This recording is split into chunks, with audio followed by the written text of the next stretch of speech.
Voilà, shalom, soyez abondamment bénis. Aujourd'hui, nous allons continuer avec notre étude de tout le livre de Matthieu. Nous sommes en train de voir chapitre par chapitre tout le livre de Matthieu. Donc aujourd'hui, nous sommes au chapitre 16, donc nous allons commencer. Et comme je le disais, notre objectif, c'est vraiment de pouvoir aider les nouveaux convertis. Aider aussi nos frères et sœurs qui souvent lisent les évangiles et qui ont du mal à comprendre. Parce que malheureusement, beaucoup d'enfants de Dieu ne sont pas vraiment formés, ne sont pas vraiment enseignés sur la parole de Dieu. Et ce n'est pas de leur faute parce que ceux qui devraient leur enseigner les Écritures ne le font pas. Beaucoup d'hommes de Dieu, beaucoup de soi-disant prophètes aujourd'hui passent leur temps à faire du spectacle, à parler de dîmes, à parler d'argent, à parler de prospérité, que d'enseigner et de nourrir véritablement les enfants de Dieu.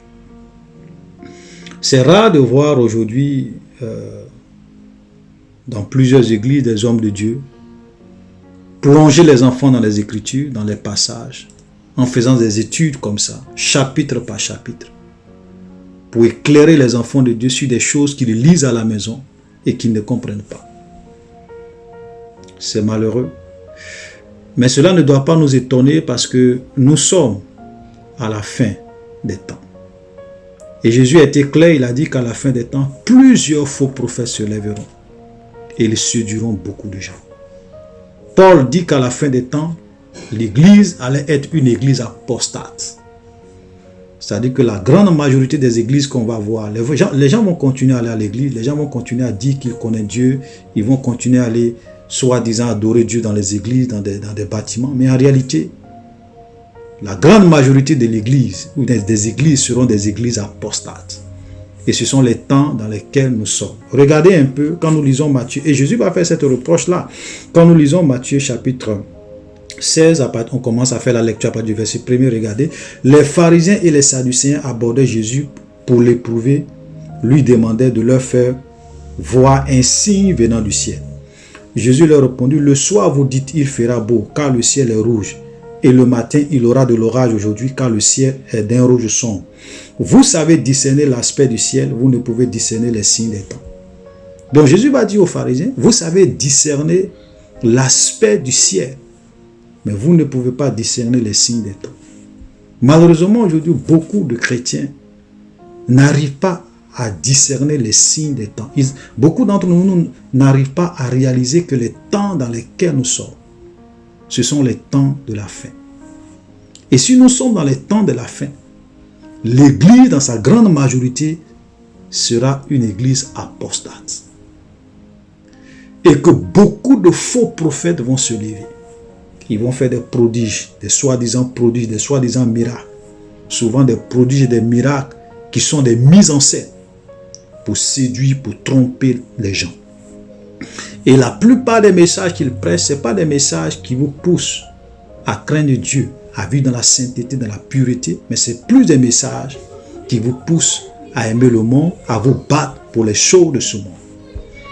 Voilà, donc Jésus va leur dire, vous savez discerner l'aspect du ciel, mais vous ne pouvez discerner les signes des temps. Parce que si les Juifs avaient réellement étudié les Écritures et qu'ils avaient vraiment compris Daniel, parce que Daniel avait parlé de 70 semaines, et avec précision, il leur avait dit qu'à la 69e semaine, un oint allait être enlevé. Donc ils pouvaient savoir pratiquement à quel temps ils étaient. Et que les temps dans lesquels ils étaient, c'était le temps où le Messie devrait venir mourir et être enlevé. Vous voyez? Donc, mais malgré ça, ils n'ont pas su. Et ce sont eux qui accusaient Jésus d'être un Belzébul, d'être le diable, d'être un trompeur, quelqu'un qui séduit les gens. Et vous voyez, et ce sont eux qui accusaient Jésus de violer le sabbat, d'être Belzébul, d'être un imposteur, d'avoir un démon. Et vous allez vous rendre compte que lorsque Jésus était sur la terre, ceux qui l'ont le plus combattu, c'étaient les religieux de son temps. C'est pour cela que vous allez voir que si vous êtes souvent, quand vous prêchez la vérité, que vous êtes un homme de Dieu qui défendait la vérité, les gens qui vont plus vous combattre, souvent, les gens qui vont plus vous combattre, ce n'est pas les païens, ce sont les religieux de votre temps. Des gens qui pensent qu'ils connaissent la vérité, des gens qui pensent qu'ils sont dans le droit chemin, des gens qui, comme les scribes et les pharisiens, du temps de Jésus. Parce que les scribes et les pharisiens avaient la vérité. Ils avaient la Torah, ils avaient l'Ancien Testament, ils avaient Moïse et les prophètes. Ils étaient les détenteurs de la parole de Dieu, les défenseurs de la parole de Dieu. Et ce sont eux qui ont combattu le plus Jésus et qui l'ont crucifié à la croix. Et vous allez vous rendre compte que quand vous êtes quelqu'un que Dieu utilise, quelqu'un avec qui Dieu veut faire de grandes choses, quelqu'un que Dieu utilise pour prêcher la vérité, pour enseigner la parole de Dieu, ou bien si vous êtes un vrai serviteur de Dieu et que vous voulez rester attaché à la sainte doctrine, les gens qui vont plus vous dénigrer, qui vont plus vous combattre, qui vont plus vous insulter, ce sont les religieux, ce sont les pharisiens, les scribes de votre temps. Ce sont souvent les hommes de Dieu, les pasteurs, qui en réalité ne servent pas Dieu, mais servent leur propre ventre. Ce sont eux qui vont vous combattre. Ce n'est pas les païens. Ça, c'est une vérité. Alléluia. Voilà. Regardez un peu la Bible. Lisez la Bible. Vous allez vous rendre compte que ceux qui se sont le plus opposés à Jésus, qui l'ont plus combattu, et qui sont même allés voir Pilate pour que Pilate le crucifie, c'était les pharisiens, les scribes. Voilà. Les religieux du temps de Jésus. Verset 4. Une génération méchante et adultère demande un miracle. Il ne lui sera donné d'autre miracle que celui de Jonas. Puis, il les quitta et s'en alla. Voilà, donc Jésus est en train de dire aux gens, vous demandez un miracle. Il ne vous sera pas donné de miracle que celui de Jonas. Quand Jésus parle de Jonas, il est en train de leur dire que de la même manière que Jonas a fait 3 jours dans le ventre du poisson, le Fils de l'homme sera 3 jours dans le sein de la terre. Donc il est en train de parler de sa mort et 3 jours après de sa résurrection. Voilà, même chose comme Jonas. Alléluia. Les disciples, en passant à l'autre bord, avaient oublié de prendre des pains. Jésus leur dit, gardez-vous avec soin du levain des pharisiens et des sadducéens. Les disciples raisonnaient en eux-mêmes et disaient, c'est parce que nous n'avons pas pris de pain. Jésus l'ayant connu dit, pourquoi raisonnez-vous en vous-même, gens de peu de foi, sur ce que vous n'avez pas pris de pain? Êtes-vous encore sans intelligence et ne vous rappelez-vous pas les 5 pains des 5000 hommes? Combien de paniers avez-vous emporté? Ni les 7 pains des 4000 hommes et combien de corbeilles vous avez emporté? Comment ne comprenez-vous pas que ce n'est pas au sujet de pain que je vous ai parlé? Gardez-vous du levain des pharisiens et des sadducéens. Alors il comprit, verset 12, que ce n'était pas du levain du pain qu'il avait dit de se garder, mais de l'enseignement des pharisiens et des sadducéens. Voilà. Donc ici, quand Jésus avait dit à ses disciples, gardez-vous du levain des pharisiens et des sadducéens, ils ont pensé que c'est parce qu'ils n'avaient pas pris du pain. Mais Jésus leur a dit, mais écoutez, j'ai multiplié le pain et j'ai nourri plus de 5000 personnes. Et ensuite, j'ai multiplié encore du pain, j'ai nourri plus de 4000 personnes. Donc, ce n'est pas une question de pain. Je vous dis plutôt ce que Jésus voulait leur dire par là, c'était qu'ils doivent se garder de l'enseignement des pharisiens et des sadducéens. Frères, vous voyez, aujourd'hui, malheureusement, beaucoup d'enfants de Dieu, bien beaucoup de chrétiens, ne font pas attention aux enseignements qu'ils reçoivent. Parce que, comme je le disais tantôt, nous sommes à la fin des temps. Et l'Église a été infiltrée.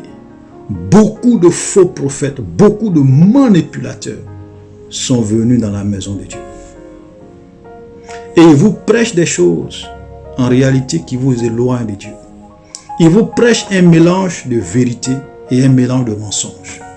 Il vous prêche l'évangile de prospérité. Il vous prêche l'évangile de la bénédiction. Il vous prêche le miracle. Il vous prêche le mariage. Il vous prêche des choses matérielles.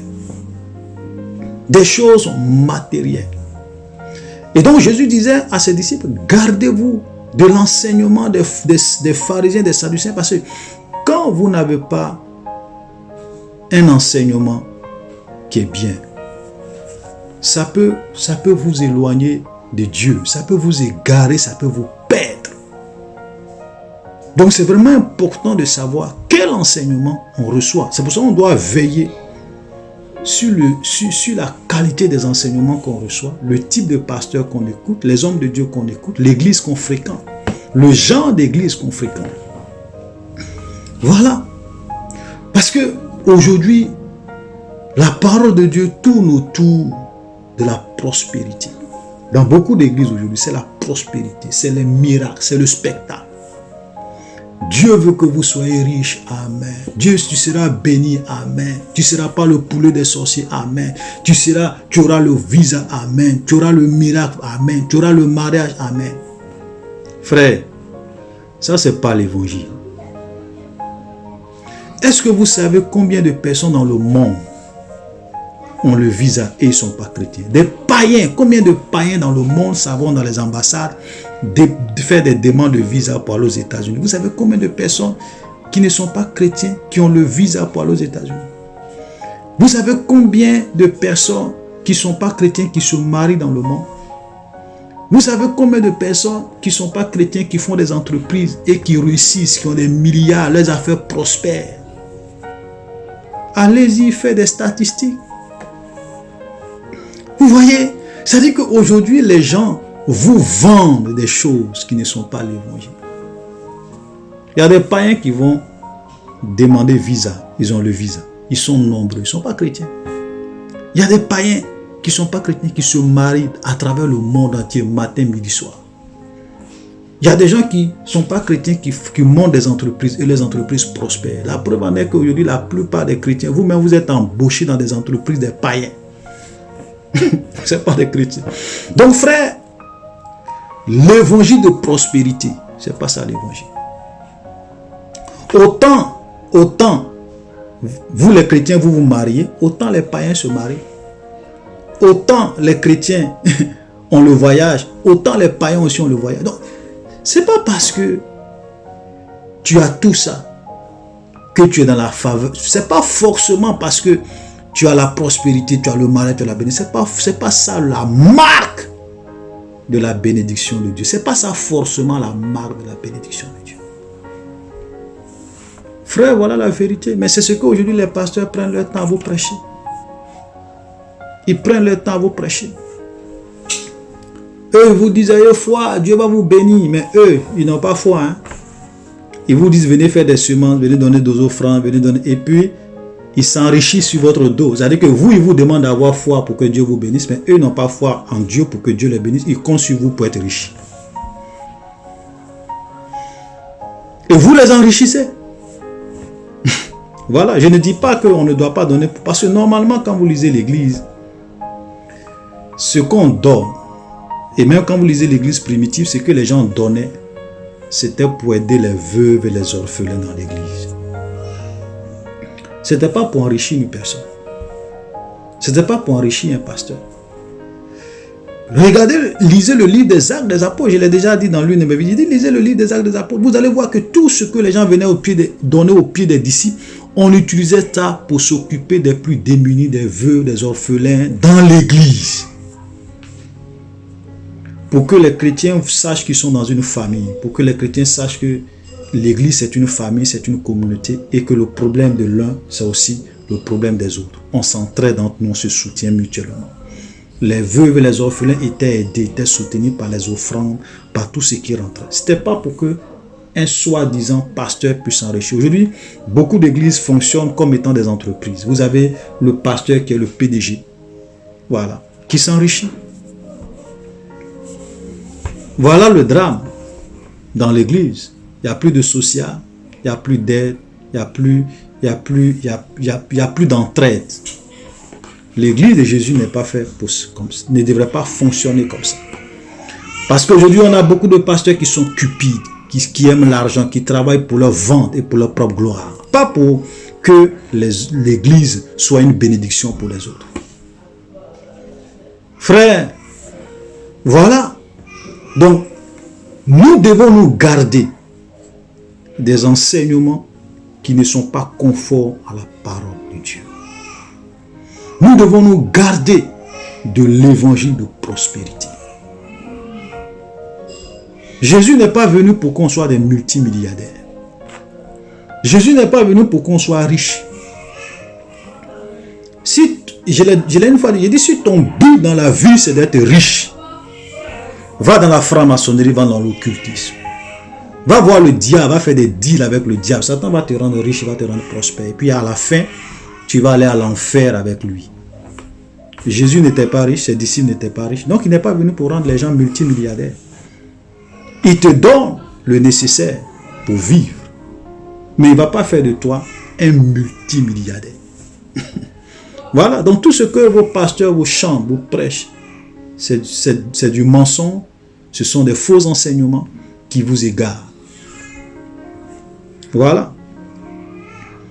Paul dit, notre royaume, Jésus même l'a dit, Jésus même quand il était devant Pilate, il a dit, mon royaume n'est pas de ce monde. Si mon royaume était de ce monde, mes disciples allaient se battre pour moi. Et Paul dit, nous sommes étrangers et voyageurs sur la terre. Notre patrie, elle est dans les cieux. Ce n'est pas sur la terre. Voilà, donc nous sommes dans ce monde. On travaille comme tout le monde. On mange à la sueur de notre front. On a des familles, on nourrit nos enfants. Tout ce qu'on peut faire, on le fait. Voilà. Mais notre but, ce n'est pas de gouverner ce monde, de régner sur ce monde. Non, non, non. Notre but, notre royaume n'est pas de ce monde. Nous sommes là de passage. Voilà. Donc, faisons beaucoup attention aux enseignements que nous entendons aujourd'hui. Beaucoup d'enseignements égarent beaucoup de monde. Alléluia. Jésus étant arrivé dans le temple de Césarée de Philippe, demanda à ses disciples, qui dit-on que je suis, moi le fils de l'homme? Il répondit, quelques-uns disent que tu es Jean-Baptiste, les autres Élie, les autres Jérémie ou l'un des prophètes. Et vous, leur dit-il, qui dites-vous que je suis? Voilà, donc Jésus, parce que effectivement, Jésus en son temps, il a bien fait de poser cette question à ses disciples, parce que les gens, d'autres disaient que Jésus est Jean-Baptiste, d'autres disaient que c'est Jérémie, d'autres disaient que c'est Élie, d'autres disaient que c'est l'un des prophètes. Donc il va dire à ses disciples, mais qu'est-ce que les gens disent de moi? Les disciples vont lui dire, mais il y a d'autres qui disent que tu es Jean-Baptiste, d'autres disent que tu es sage. Et il a dit, vous, qui dites-vous que je suis? Qui je suis pour vous? Voilà. Parce que même aujourd'hui, le monde dans lequel nous sommes, pour beaucoup de personnes, Jésus était un prophète. Pour certaines personnes, Jésus était un philosophe. Pour certaines personnes, Jésus était un idéal. Les gens ne savent pas qui est réellement Jésus. Et donc Simon Pierre lui répondit, tu es le Christ, le Fils de Dieu vivant. Voilà. Donc Simon va regarder Jésus et dit, tu es le Christ, le Fils de Dieu vivant. C'est-à-dire que le Messie, celui qui devrait venir pour sauver le monde. Le Messie que nous attendons, que nous les Juifs nous attendons. Tu es le Christ qu'on attend, le roi de Dieu. Celui qui avait été promis depuis la nuit des temps, qui devrait venir pour sauver l'humanité. Tu es le Fils, le Christ, tu es le Christ, le Fils du Dieu vivant. Verset disait, Jésus prenant la parole, dit, tu es heureux Simon, fils de Jonas, car ce ne sont pas la chair et le sang qui t'ont révélé cela, mais c'est mon Père qui est dans les cieux. Et moi je te dis que tu es Pierre, et que sur cette pierre je bâtirai mon église, et que les portes du séjour des morts ne proviendront point contre elle. Je te donnerai les clés du royaume des cieux. Ce que tu lieras sur la terre sera lié dans les cieux, et ce que tu délieras sur la terre sera délié dans les cieux. Alors il recommanda aux disciples de ne dire à personne qu'il était le Christ. Voilà. Et ça, aujourd'hui, ça c'est un test que vraiment beaucoup de personnes ne comprennent pas. Quand Jésus dit, je te dis que tu es Pierre, et sur cette pierre je bâtirai mon église, et que les portes des séjours des morts ne prévaudront point contre elle. Voilà. Donc, beaucoup de personnes prennent ça pour dire oui, Pierre, il est en train de parler de Pierre, que Pierre, sur cette pierre qui est Pierre, il allait bâtir son église. Non, frère, il faut lire doucement et puis attentivement ce passage. Pierre va dire à Jésus, Jésus va dire à Pierre, tu es heureux, fils de Simon. Car ce ne sont pas la chair et le sang qui t'ont révélé cela. Qui t'ont révélé quoi? Qui t'ont révélé que je suis le Christ, le Fils de Dieu. Pierre, ce n'est pas la chair, ce n'est pas le sang qui t'a... Mais c'est Dieu qui t'a donné cette révélation. Ok? Mais c'est mon Père qui est dans le ciel. Et moi, je te dis que tu es Pierre. Effectivement, Pierre, ton nom, tu es Pierre. Mais sur cette pierre, sur ce roc, parce que dans certaines traductions, on va te parler de roc, on va te parler de rocher. Ok? Donc, moi, je te dis que tu es Pierre, et sur ce roc, quel roc? Quelle pierre? Sur le roc de la révélation que tu viens de donner. En fait, sur la base de la révélation que tu viens de donner, cette révélation que je suis le Christ, je suis le Fils de Dieu, sur cette révélation, je bâtirai mon église. Voilà. Et les portes de ce jour des morts ne prévaudront point contre elle. Donc sur la révélation que je suis le Christ, je suis le sauveur du monde, je suis le roi, je suis le Messie, je bâtirai mon église. Tous ceux qui croient en moi comme leur Seigneur, comme leur sauveur, tous ceux qui croient en moi comme leur Messie, comme le Christ, je vais bâtir mon église avec eux. Je bâtirai mon église sur cette révélation, Pierre, que tu viens de donner. Et les portes des séjours des morts ne vont point prévaloir contre elle. Frère, voilà l'explication de ce texte. Et quand il dit, je bâtirai mon église et les portes des séjours des morts ne prévaudront point contre elle, voilà encore ce que c'est que une véritable église. Une église qui est bâtie par le Seigneur. Une vraie église. C'est une église contre laquelle les portes des séjours des morts ne peuvent pas prévaloir. C'est une église contre laquelle les sorciers, les mystiques, les ténèbres, les puissants des ténèbres, le mal, le péché ne peuvent pas dominer, ne peuvent pas vaincre. Malheureusement, beaucoup d'églises ne sont pas bâties par le Seigneur. C'est pour cela que vous voyez que ces églises-là sont des églises contre lesquelles les portes des séjours des morts arrivent à prévaloir. Voilà. Quand vous voyez une église où le péché est infiltré jusqu'à la tête même de l'église, où le pasteur vit dans le péché, où il y a l'occultisme, il y a la sorcellerie, il y a la magie, il y a les pratiques mystiques, les démons sont dans cette église, travaillent dans cette église, c'est une église qui n'est pas bâtie par Jésus. Parce que l'une des marques d'une église qui est bâtie par Jésus, il a dit, je bâtirai mon église et les portes des séjours des morts ne peuvent pas prévaloir contre cette église. Voilà. Une église qui est bâtie par le Seigneur, le diable peut essayer, les sorciers peuvent essayer, les démons peuvent essayer, ils peuvent venir combattre, vouloir détruire cette église, ils ne pourront pas. Pourquoi? Parce que c'est l'église de Jésus. Ils ne peuvent pas. Alléluia. Voilà la vérité. Voilà la vérité. Mais malheureusement aujourd'hui, beaucoup d'églises ne sont pas bâties par Jésus. Ce sont des églises. Souvent même vous avez des églises dont le nom porte le nom du fondateur. Ministère de temps. Ministère de temps. Ministère de temps. Ministère, et puis même le nom du pasteur. L'église, ce n'est pas l'église d'un individu. L'église, ce n'est pas l'église qui doit porter le nom d'une personne. C'est Jésus qui bâtit son église. C'est Jésus qui bâtit, qui fait son œuvre. Toi, tu dis, mon église, c'est ministère X. Est-ce que toi, tu es mort pour les gens? Tu as donné ta vie pour qui? Souvent, il y a des églises où quand vous partez, vous voyez la photo du fondateur avec sa femme en grand. Voilà. C'est-à-dire que c'est eux, leur ministère.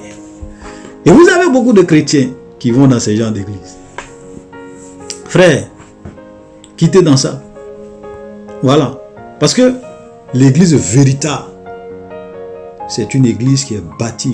Jésus n'a pas dit quelqu'un va bâtir mon église. Il dit, je bâtirai mon église. Et les portes des séjours des morts ne vont point prévaloir contre elle.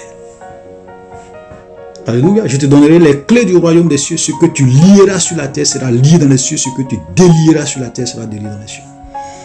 Quand l'église se réunit et que l'église lit quelque chose, ou bien l'église condamne quelque chose, dans le ciel, cela est condamné. Quand l'église aussi prend autorité, délie quelque chose dans le spirituel, cela est délié. C'est-à-dire que l'église a vraiment une grande autorité, une puissance extraordinaire. Une véritable église a la puissance et l'autorité de Jésus. Voilà, ce n'est pas les fausses églises que nous voyons aujourd'hui, où vous avez les hommes de Dieu qui sont plus intéressés à s'enrichir, qui sont plus intéressés dans les offrandes, dans les dîmes. Voilà, on passe plus de temps à faire les dîmes et les offrandes. Et puis, vous avez des églises où on peut prendre 1 heure du temps, 30 minutes, 45 minutes, uniquement que pour faire les offrandes.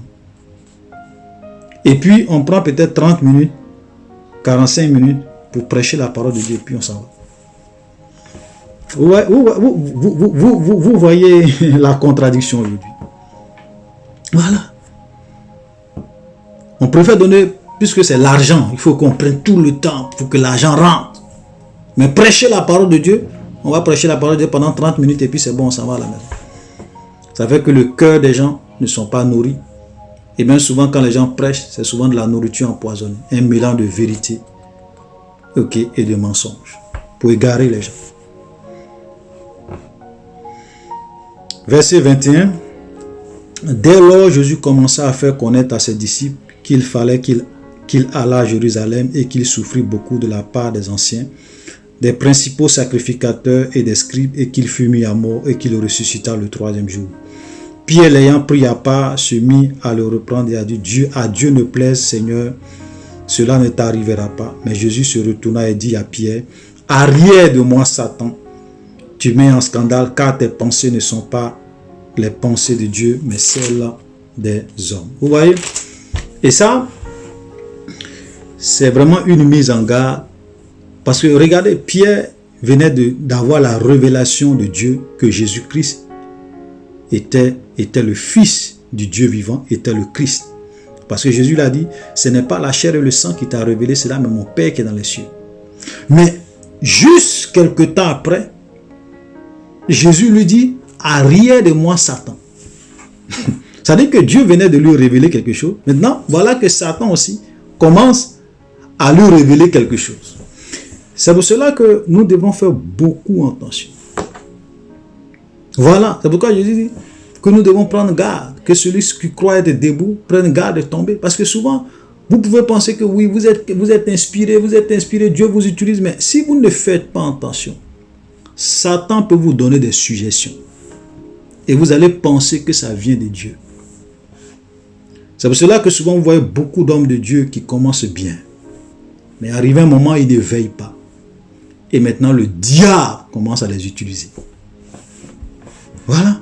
Voilà quelqu'un qui vient de dire tout à l'heure, par révélation, que Jésus-Christ est le Christ, il est le Fils du Dieu vivant. Mais voilà encore que Jésus lui dit, arrière de moi Satan. Pierre, cette fois-ci, ce que tu es en train de dire là, ça ne vient pas de Dieu, c'est Satan qui est en train de l'inspirer. Parce que Jésus dit que je dois aller à Jérusalem, je dois souffrir, je dois être mis à mort, le 3e jour je dois ressusciter. Pierre lui dit, vraiment, non, à Dieu ne plaît, cela ne t'arrivera pas. Et ce qu'il est en train de faire, c'est normal parce que c'est par compassion. Ton maître te dit qu'il va souffrir, qu'il va avoir des problèmes. Donc, humainement parlant, selon tes sentiments, tu peux lui dire non, ça va aller, Dieu va. Mais Jésus dit non. Non. Quand c'est la volonté de Dieu, on ne doit pas tergiverser. Si c'est la volonté de Dieu que je souffre, nous devrons suivre la volonté de Dieu.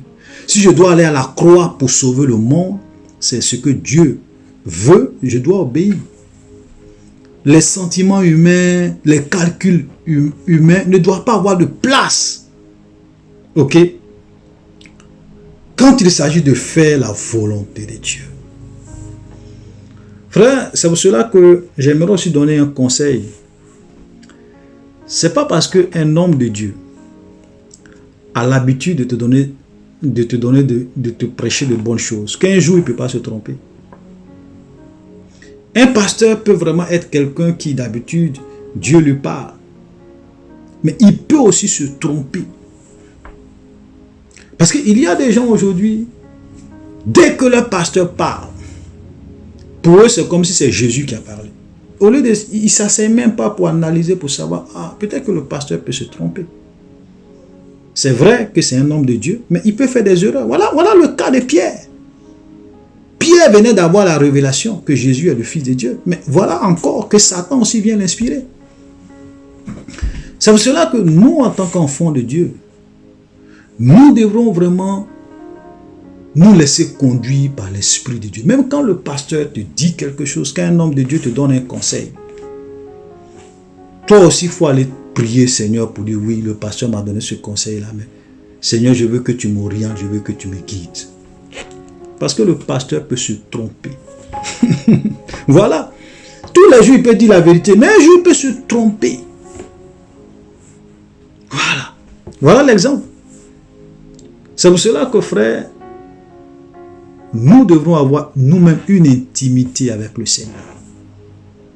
Nous devrons développer une intimité avec Dieu. Vous avez des chrétiens aujourd'hui qui n'ont pas d'intimité avec Dieu. Leur Dieu, ce sont les prophètes. Leur Dieu, ce sont les pasteurs. Ce que le prophète dit, c'est ce qu'on fait. Mais le prophète peut se tromper. Le prophète n'est pas Dieu. Satan même peut inspirer le prophète.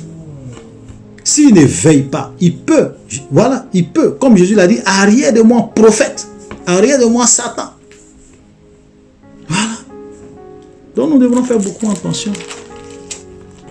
Voilà, c'est pourquoi Jésus a dit que sans lui, nous ne pouvons rien faire. Voilà, c'est lui qui est notre source, lui qui est notre sauveur, c'est lui qui est le chemin, la vérité, la vie.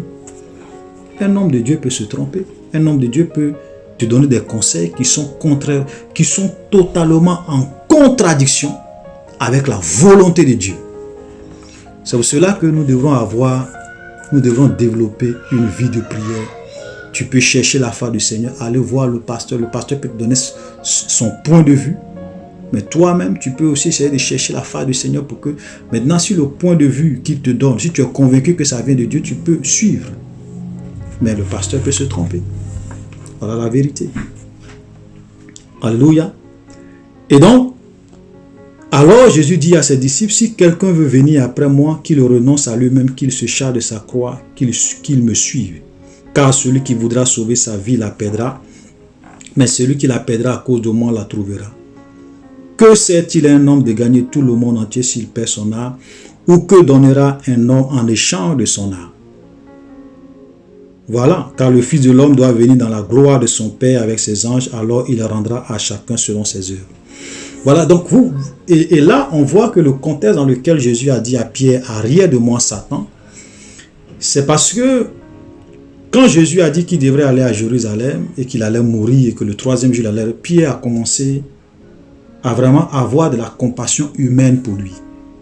Non, à Dieu ne plaît, cela ne va pas arriver. Jésus lui a dit, Jésus dit, si quelqu'un veut venir après moi, qu'il renonce à lui-même, qu'il se charge de sa croix et qu'il me suive. En un mot, pour dire que la vie chrétienne n'est pas toujours une vie de confort. Suivre Dieu, ce n'est pas toujours quelque chose de facile. Faire la volonté de Dieu, ce n'est pas toujours une question de prospérité, de bénédiction. Parce qu'aujourd'hui, les pasteurs vous font croire, beaucoup de faux prophètes vous font croire que la vie chrétienne, c'est ça. Il faut être prospère, il faut être riche, faut avoir beaucoup, tu dois être béni, tu dois être élevé. Jésus dit que si quelqu'un veut le suivre, qu'il renonce à lui-même, qu'il s'abandonne, qu'il prenne sa croix et qu'il le suive. Parce que suivre Jésus, ça, tu peux mourir dedans. Beaucoup d'apôtres sont morts à cause de Jésus. Beaucoup de gens qui ont voulu servir Dieu de tout leur cœur, au travers des siècles et des siècles, plusieurs sont morts. Plusieurs personnes sont mortes à cause de leur foi en Jésus. Plusieurs n'ont pas pu avoir la carrière qu'ils voulaient parce qu'ils ont voulu faire la volonté de Dieu. Il y a des gens peut-être qui étaient des comptables. Ils sont allés dans des sociétés. On leur a dit, mon frère, faut falsifier telle écriture comptable pour que l'entreprise puisse engranger 10 millions de bénéfices. Faut faire des fausses déclarations. Ils ont dit non. On dit ok. Aujourd'hui là, ton contrat finit avec nous. Ils ont mis fin à leur travail. Ils ont été chassés de leur boulot à cause de leur foi. Donc il y a des gens qui n'ont pas, qui avaient la possibilité d'avoir beaucoup d'argent, de s'enrichir de façon malhonnête, mais qui ont préféré garder leur dignité. Ils ont préféré prendre leur croix, renoncer à la richesse, renoncer à la prospérité, être pauvre, avoir le minimum, vivre, parce que pour eux c'était le plus important. Parce que c'était ça, la volonté, servir Dieu pour eux. Frère, tous ceux qui pensent que servir Dieu, c'est une vie de confort, c'est une vie de prospérité, une vie de bénédiction matérielle, où on a tout, où on a l'aise. Frère, vous n'avez rien compris de la vie chrétienne. C'est pour cela que quand les temps difficiles vont venir, quand le chaos va venir dans le monde, plusieurs chrétiens vont abandonner la main de Dieu. Pourquoi? Parce qu'on leur a enseigné un évangile de confort, un évangile de prospérité, un évangile de bénédiction. Il y a des chrétiens qui ne savent pas souffrir. Voilà. L'un des chrétiens, c'est-à-dire qu'il y a beaucoup même qui pensent que la souffrance, ça c'est une malédiction. Il y a d'autres même qui pensent que la pauvreté est forcément une malédiction. Il y a des gens qui sont pauvres. Ce n'est pas parce qu'ils n'avaient pas la possibilité d'être riches, mais ils ont dit que je ne peux pas être riche malhonnêtement. S'ils ne pouvaient être des milliardaires, c'est-à-dire que l'entreprise où ils travaillaient, s'ils voulaient être malhonnêtes, s'ils voulaient faire comme les autres, ils allaient être des milliardaires. Mais ils ont dit non. Et aujourd'hui, ils n'ont pas grand-chose. Ils sont pauvres. À cause de quoi? À cause de ce qu'ils voulaient plaire à Dieu. Ils voulaient faire la volonté de Dieu. Voilà la vérité.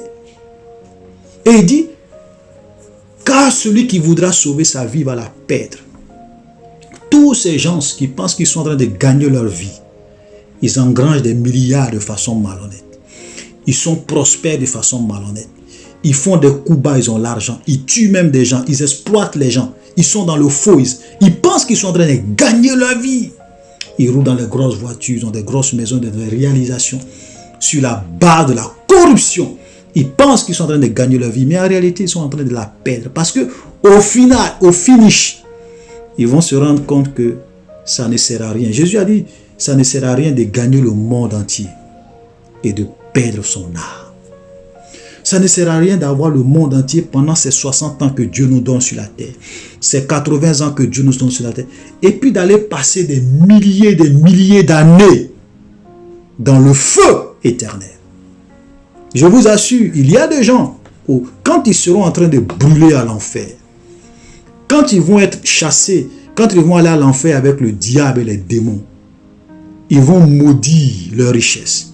Ils vont maudire tout ce qu'ils ont eu comme bien frauduleusement sur la terre à cause de la souffrance qu'ils vont subir pour l'éternité. Voilà. Et Jésus dit, à quoi ça sert de gagner le monde entier si tu perds ton âme? Ça ne sert à rien. Ça ne sert absolument à rien.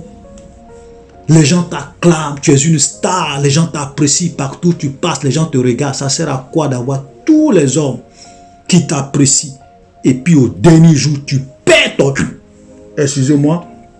Tu perds ton âme et tu vas à l'enfer. Ça sert à quoi? Ça sert à rien. Donc Jésus est en train de nous dire que le suivre, ce n'est pas forcément une vie de confort. Ce n'est pas tous les jours une vie de confort. Il y a la souffrance. Regardez Jésus lui-même. Vous pensez que c'était facile à quelqu'un de savoir qu'il doit aller mourir? Et c'était la volonté de Dieu parce qu'il devrait aller mourir pour payer le prix du péché de l'humanité. tous les apôtres qui ont suivi Jésus, vous savez combien la plupart sont morts, tués, décapités à cause de Jésus. Ils n'ont pas eu une vie de confort, une vie facile sur la terre. Ce sont des gens qui ont beaucoup souffert. Et nous, les chrétiens du 21e siècle, c'est nous qui chantons matin, midi, soir la prospérité, la bénédiction, le mariage, l'élévation, le leadership. On doit impacter le monde, on doit gouverner le monde, on doit régner le monde, on doit influencer les différentes sphères du monde. Jésus est clair, il dit ce monde est sous la puissance du diable. Donc si tu veux avoir la gloire de ce monde, la richesse de ce monde, l'honneur, tu es obligé de te prosterner devant le diable. Jésus a proposé ça à Jésus. Il dit, si tu te prosternes devant moi, je vais te donner tous les royaumes de la terre et leur gloire. Il suffit simplement que tu te prosternes devant moi et que tu m'adores. C'est pour cela que vous allez voir la plupart des grands de ce monde, des gens qui dirigent les multinationales, qui ont des milliards, des multimilliardaires, la plupart d'entre eux, et sont des gens qui se sont prosternés devant le diable pour être là où ils sont. La plupart d'entre eux. Ce n'est pas seulement leur travail, ce n'est pas seulement leur intelligence. Voilà. Ça, c'est une vérité. Voilà. Donc, Jésus est clair. Ok? Je reprends le verset 25. Car celui qui voudra... Je commence à parler du verset. Si quelqu'un veut venir après moi, qu'il renonce à lui-même, qu'il se charge de sa croix et qu'il me suive. Car celui qui voudra sauver sa vie la perdra. Mais celui qui la perdra à cause de moi la trouvera. Que sert-il un homme de gagner tout le monde s'il perd son âme? Ou que donnera un homme en échange de son âme? Car le Fils de l'homme doit venir dans la gloire de son Père avec ses anges. Alors il rendra à chacun selon ses œuvres. Le dernier verset, nous allons terminer là. Je vous le dis en vérité, quelques-uns de ceux qui sont ici ne mourront point, qu'ils n'aient vu le royaume, non, qu'ils n'aient vu le Fils de l'homme venir dans son règne. Voilà un verset qui est un peu difficile à comprendre, parce que voilà ce que Jésus dit. Il dit, je vous le dis en vérité, quelques-uns de ceux qui sont ici ne mourront point. Il y a certaines traductions même qui disent, quand vous lisez certaines traductions, on vous dit en vérité, il y a quelques-uns de ceux qui sont ici présents, qui ne goûteront point la mort. Regardez très bien, qui ne goûteront point la mort jusqu'à ce qu'ils n'aient vu le Fils de l'homme venir dans son royaume. Voilà, donc Matthieu 16, verset 28, c'est un verset qui est difficile à comprendre et souvent qui fait que, parce qu'il y a des gens qui vont dire, mais Jésus dit que quelques-uns de ceux qui sont ici ne vont pas mourir jusqu'à ce qu'ils le voient venir dans son règne. Alors que tous ceux qui existaient au temps de Jésus sont tous morts. Les apôtres sont morts, tout le monde est mort. Mais comment Jésus peut dire qu'ils ne mourront point avant qu'ils n'aient vu le Fils de l'homme venir dans son règne? Donc il y a des gens qui prennent ça, qui disent, ah oui, mais ça c'est faux dans la Bible, ça, mais tous les... Et il y a des gens même qui prennent ce verset pour dire, oui, la Bible c'est du mensonge, voilà un verset. Vous voyez, quand vous êtes dans une logique de trouver des fautes dans la Bible, ou bien de contredire la Bible, de démontrer que la Bible est fausse, vous allez avoir beaucoup de versets comme ça qui vont vous reconforter dans votre position que la Bible est fausse. Ou bien la Bible ne dit pas la vérité. Et vous allez vous planter, vous allez vous égarer. Voilà. Vous allez vous égarer parce que vous pouvez aller dans la Bible et puis trouver beaucoup de contradictions qui vous semblent être des contradictions, mais en réalité qui sont claires, qui sont logiques et qui sont vraies. Voilà un passage et nous allons expliquer. Parce que Jésus dit, je vous le dis en vérité, quelques-uns de ceux qui sont ici ne mourront point, qui n'aient vu le Fils de l'homme venir dans son règne. Quand vous tombez sur un verset que vous ne comprenez pas, cherchez à comparer les versets avec les versets, les Écritures avec les Écritures. Et j'ai toujours dit que toute la vérité ne se trouve pas dans un seul verset. toute la vérité ne se trouve pas dans un seul chapitre. Toute la vérité ne se trouve pas dans un seul livre de la Bible. Parce que quelqu'un peut venir prendre un verset dans la Bible et puis vous tromper. Et souvent je le dis que dans plusieurs de mes vidéos passées, j'ai dit que le diable est venu tenter Jésus en prenant des versets dans la Bible. Vous comprenez ça? Satan est venu tromper Jésus en prenant des versets dans la Bible. Mais Jésus connaissait la parole. Jésus lui a dit, il est aussi écrit. Voilà, Jésus lui a dit, Satan, le verset que tu as cité, c'est dans la Bible. Mais toute la vérité ne se trouve pas là parce qu'il est aussi écrit. Et donc, quand vous lisez des passages que vous ne comprenez pas, ne dites pas tout de suite que non, c'est faux. Ou bien il y a une contradiction ici. Non, il n'y a pas de contradiction. C'est vous qui ne comprenez pas. Et quand on ne comprend pas, on s'humilie, on dit Seigneur, éclaire-moi sur ce verset. Jésus a dit que Dieu a caché des choses aux intelligents et les a révélées aux enfants. C'est-à-dire que quand tu te crois trop intelligent, trop sage, il y a des choses que Dieu va te cacher. Tu ne vas pas comprendre. Toi-même, tu vas dire c'est faux. Mais des gens qui ont un cœur d'enfant, qui sont humbles, qui s'humilient, Dieu va ouvrir les yeux pour comprendre des choses que le commun des mortels ne comprennent pas. Voilà.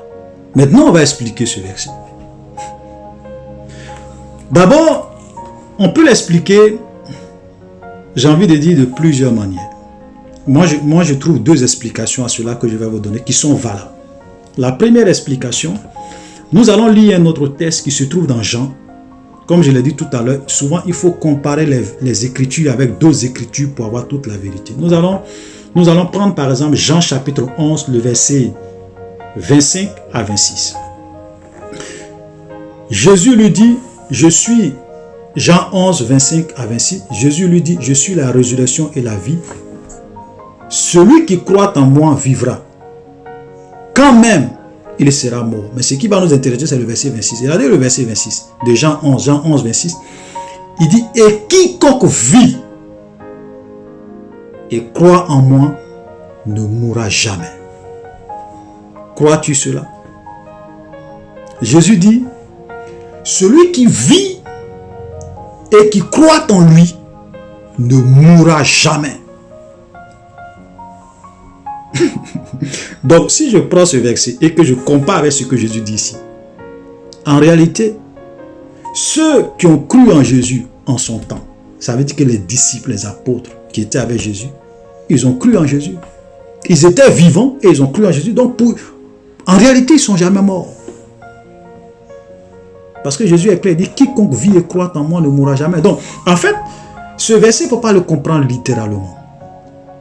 Voilà, il y a plusieurs passages dans la Bible. C'est pas si tu veux lire ça de façon littérale, tu vas te tromper. Jésus dit que quand quelqu'un croit en lui, si tu es vivant, que tu crois en lui, tu ne mourras jamais. Donc, en réalité, pour Dieu, la véritable mort, ce n'est pas la mort physique. Ok? Voilà. Donc, même quand quelqu'un est vivant et qu'il croit en lui, même si la personne meurt physiquement, en réalité, la personne n'est jamais morte. Parce qu'il y a deux types de mort. Il y a la mort physique, il y a la mort spirituelle. Donc, d'une certaine manière, on peut dire, mais attends, si Jésus dit que si quelqu'un croit en lui, si quelqu'un vit et qu'il croit en lui, ne mourra jamais. Donc, pour Dieu, les apôtres ne sont jamais morts. Tous ceux qui en son temps ont cru en lui ne sont jamais morts. Ils sont toujours vivants. Et donc, ils ne mourront point jusqu'à ce qu'ils aient vu le Fils de l'homme venir dans son règne. Et l'apôtre Paul le dit, quand Jésus va venir, tous ceux qui sont morts, tous les chrétiens qui sont morts vont revenir à la vie. Et nous allons être enlevés dans les airs pour aller à sa rencontre. En un clin, ça veut dire que quand Jésus va venir, nous qui sommes vivants, nous les chrétiens qui sont vivants, nous n'allons pas dévancer ceux qui sont physiquement morts. Parce que ceux qui sont morts vont en fait ressusciter. Et en un clin d'œil, nous allons tous être transformés. Excusez-moi. Et nous allons partir dans les airs à la rencontre du Seigneur. Donc, voilà une explication probable.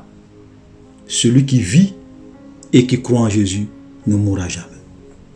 Maintenant, la deuxième explication qu'on peut donner à ce verset, c'est lorsque on compare ce passage avec d'autres passages de la Bible. Et on va par exemple comparer ce passage avec Luc, verset 19, parce que quand on lit Luc 19, le verset 9 au verset 27, c'est pratiquement le même contexte que nous voyons dans Luc, dans Matthieu 16, le verset 24 au verset 28. C'est pratiquement le même contexte. Regardez, on va lire à partir du verset 23, vous allez comprendre. Puis il dit à tous, si quelqu'un veut venir après moi, qu'il renonce. Donc Luc 9, le verset 23. Puis il dit à tous, si quelqu'un veut venir après moi, qu'il renonce à lui-même, qu'il se charge chaque jour de sa croix, qu'il me suive. Car celui qui voudra sauver sa vie la perdra, mais celui qui la perdra à cause de moi la sauvera. Et quiconque aura honte de moi et de mes paroles, le Fils de l'homme aura honte de lui quand il viendra dans sa gloire et dans celle du Père et de ses anges. Verset 27. Je vous le dis, quelques-uns de ceux qui sont ici ne mourront point qu'ils n'aient vu le royaume de Dieu. Vous voyez, c'est pratiquement le même contexte. Donc ici, en fait, quand il dit, je vous le dis en vérité, quelques-uns de ceux qui sont ici ne mourront point qu'ils n'aient vu le Fils de l'homme venir dans son règne, il est en train de dire qu'en vérité, je vous le dis, quelques-uns de ceux qui sont ici ne mourront point qu'ils n'aient vu le royaume de Dieu. Voilà. Et donc, nous voyons clairement que même quand Jean-Baptiste a prêché, quand Jésus prêchait, il disait aux gens, repentez-vous car le royaume des cieux est proche. Et je l'ai plusieurs dit dans mes vidéos, j'ai dit le royaume des cieux. C'est vrai, nous allons vivre un jour dans le royaume des cieux, mais le royaume des cieux a déjà commencé sur la terre. Jésus a manifesté le royaume des cieux. Et quand il est mort, qu'il est ressuscité, le Saint-Esprit est descendu sur ses disciples dans la chambre haute. Et c'était là le début du royaume des cieux dans le cœur des hommes sur la terre. C'est là le début de ce royaume des cieux. Voilà. Donc le royaume des cieux est venu déjà sur terre. Est déjà sur terre. Depuis la Pentecôte où l'Esprit de Dieu est descendu sur les disciples et qu'ils ont commencé à prêcher, à répandre l'évangile, le royaume des cieux avait commencé sur la terre, dans le cœur des disciples. Donc voilà une deuxième explication pour dire que en réalité, c'était ça. C'était de ça que Jésus parlait. Que ses disciples n'allaient pas mourir, qu'ils n'aient vu le royaume de Dieu. Et le royaume de Dieu est descendu, le Saint-Esprit est descendu sur eux. Et ils ont prêché le royaume, ils ont répandu le royaume des cieux. Tous ceux qui ont accepté Jésus comme leur Seigneur et leur Sauveur, de par leur ministère et même encore aujourd'hui, rentrent dans ce royaume des cieux. Font partie de ce royaume des cieux. Alléluia. Donc nous allons nous arrêter là et nous allons continuer prochainement. Shalom, à la prochaine.